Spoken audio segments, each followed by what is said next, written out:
القيصرية أسهل وأأمن حاجة. دي الأم بتنام وبتصحى بتلاقي البيبي جنبها. للأسف لحد النهاردة في ناس بتقول الكلام ده، والستات كمان بينصحوا بيه بعض، وكأن الأم اللي ولدت قيصري دي ما تعبتش وما مرتش بأي ألم وما شاركتش أصلا في الولادة. بصراحة الكلام ده مش بس بعيد عن الواقع، ده كمان فيه عدم تقدير وعدم احترام لتجربة أمهات كتير. اللي لازم الناس تفهمه إن العملية القيصرية مش الطريقة الأسهل ولا حاجة، سواء الأم دي كانت بتحاول تولد طبيعي واضطرت تتحول لقيصري أو كانت مخططة للقيصرية من البداية. التجربة مش بسيطة أبدا. القيصرية تعتبر من العمليات الجراحية الكبرى.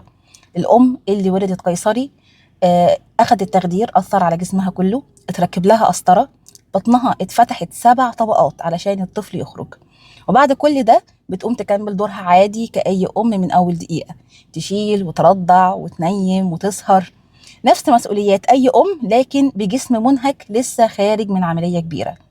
فلو أي حد لسه بيقلل من تعب الأم اللي ولدت قيصري، ده مش بس كلام غلط، ده عدم احترام لتجربة إنسانية كاملة.